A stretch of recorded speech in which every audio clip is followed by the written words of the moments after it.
Salmon. For millennia, many Alaskans have lived and survived off these fish. Salmon holds a special place in Alaskan native communities, where people are closely connected to them spiritually, culturally, socially, economically, and personally.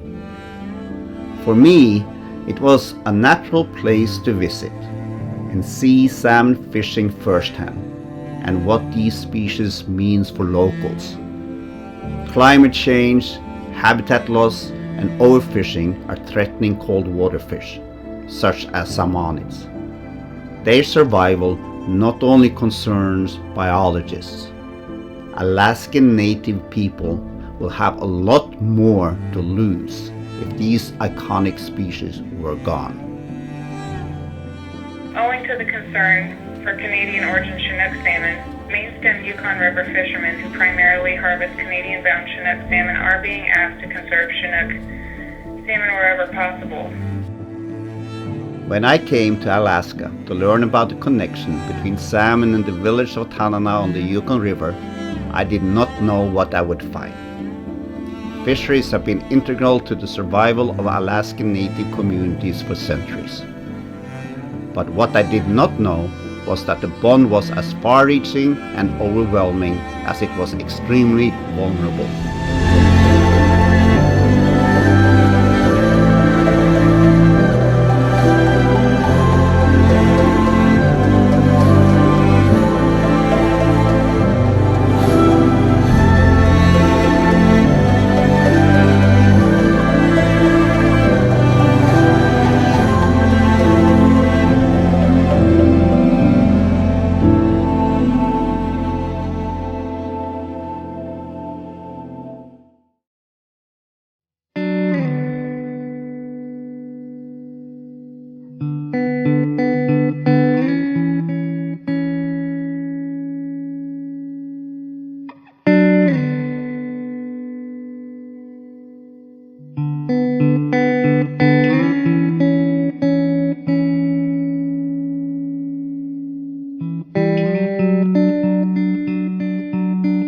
Tanana is one of 43 villages in this area. So we're in the Athabaskan region. We mainly do subsistence. That's just the fishery from the middle Yukon to the upper is mainly subsistence. It's what the people used to do for many, many years. It's just recently, it started probably really big time in the 70s when there was a lot of fish all along the river. There was a lot of fish buyers. The Japanese owned the fish market in Alaska. So there's a lot of sale of king. Now, king run is very low, and so we haven't had a commercial in, over 5 years or more. Salmon fisheries is very important. When the springtime comes and the cotton starts to fly in the air, we automatically know what we're preparing to do. We know where we're going, and we get ready to leave the community to go to our fish camp. For me, I pray that fish return every year. The spiritual connection that I have to king salmon is that when there's a large return, then I know we're blessed as a people, and that the Creator has helped us as a community to continue to thrive as a people.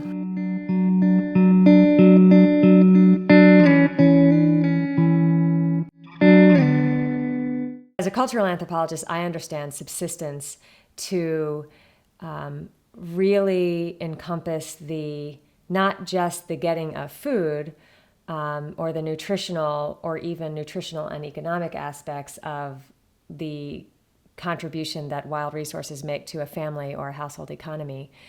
I understand it to also include all of the social and cultural, political, economic, nutritional, spiritual, sometimes religious aspects of what it means to make your living on the land, what it means to know enough about an animal population that you can successfully harvest it to feed your family, to feed other people in your community, and to engage in the set of relationships and social obligations that characterize subsistence economies in Alaska and globally, really. Their first catch, the very first catch, they do not keep for themselves. They give it to elders, they give it to people who don't have resources to get in the boat and go to camp. We believe that if you give away your first catch, then you'll always have good luck with fish. In any culture, in any community, not just native ones, social relationships abound. Obviously, we all relate to each other in different ways. But in Alaska Native communities, many of those relationships do surround the movement and the distribution of wild resources within and between communities, depending on these social relationships. So sharing of food is a really critical part of many social relationships in an Alaska Native village. And it's one of the things, as a result, it's one of the things that characterize subsistence economies as we understand them in Alaska.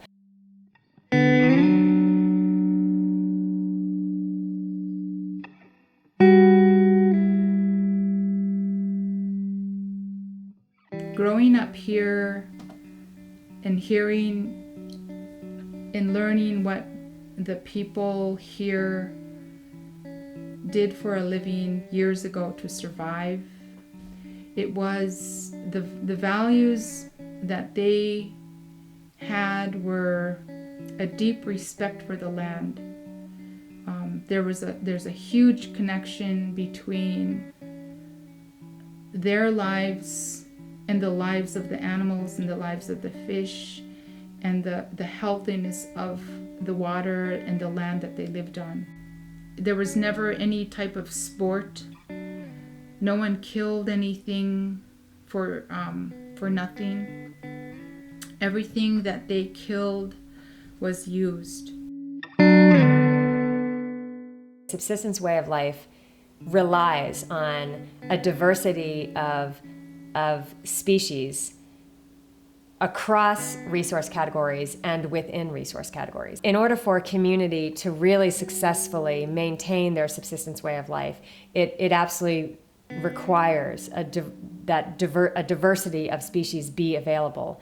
Because if one fails and that's all they have failed. They won't eat. And because there isn't a grocery store to go to in most cases. We have been relying on king salmon and silver salmon for many generations, and to have that resource to not exist or to go away would be basically the death of our culture.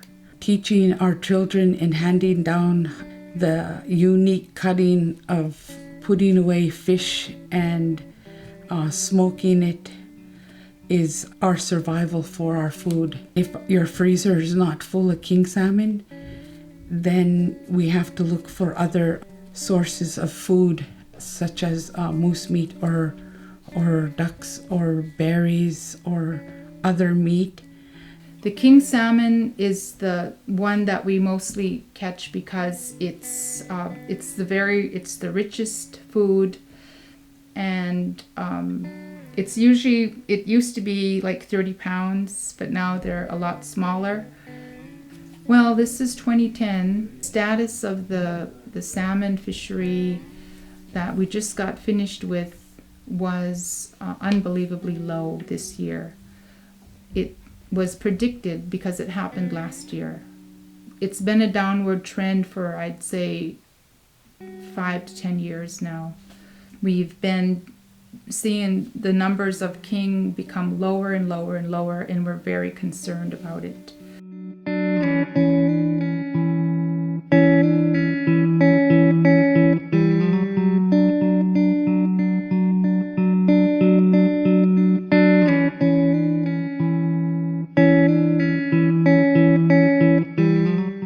One of the most obvious ways in which subsistence really shapes social and cultural life for Alaska Native people along the Yukon is the idea of fish camp. And fish camp is a summertime seasonal camp. Alaska Native people historically traveled a seasonal round, and they traveled around the land. People went to fish camp when the ice went out, which is, depending on where you are in the Yukon, sometime around mid-May or early June. And they traveled to their family's campsite on the river, and it could be anything from a wall tent to a built cabin. And it was usually extended families living in a fish camp, and they would harvest all summer long salmon species as they came up the river. First Chinook and summer chum, depending on where they are on the river, if they had access to those kinds of fish, and then later on fall chum and coho species. There was a lot of generational transmission of knowledge about, not just about how to catch fish and how to, say, cut fish or split fish or dry fish and process them and store them for winter, but along with that was packaged the training of children and the articulation of gender roles and the understandings of age roles, children versus adults versus elders.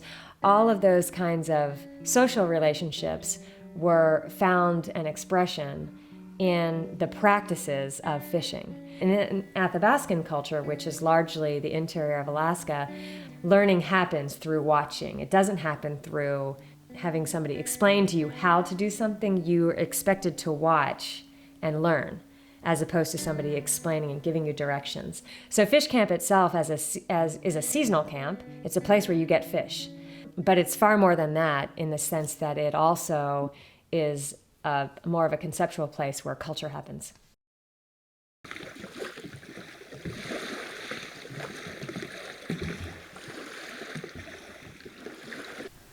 I was taught to fish by my father and my mother. I've learned to cut edible fish, and I also teach other children to cut king salmon. This fishing spot that we use was used by my great-grandmother. Yeah. And then my mom and her parents, and then my mother, and then now us. And now we hand it down to the next children. People always say, well, why don't you move to the city and you can get everything there? But we choose to live here because of how the life is. We don't just work and go home and watch TV. We go out and we gather fish and the berries and the plants.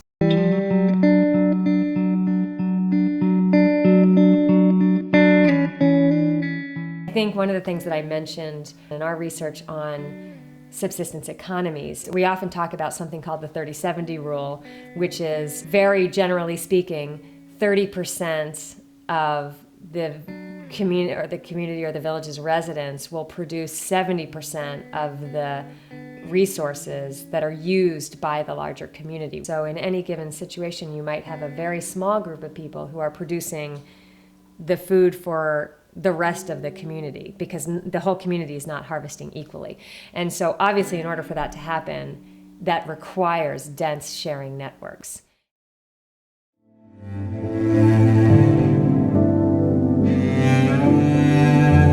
We pray every year that more fish will return, and the resources for everyone to have this abundance and to keep it alive and thriving solely depends on what you believe in, the spirit of the fish and in its uniqueness to come back for the people who will basically starve if they don't have it.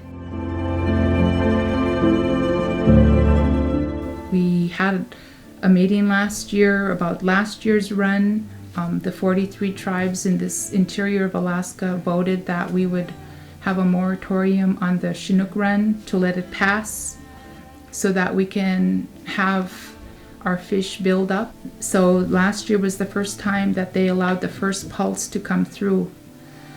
And that was the first time in many years that when we were able to catch salmon, that I had actually seen 30-pound fish that we used to see back in the 70s.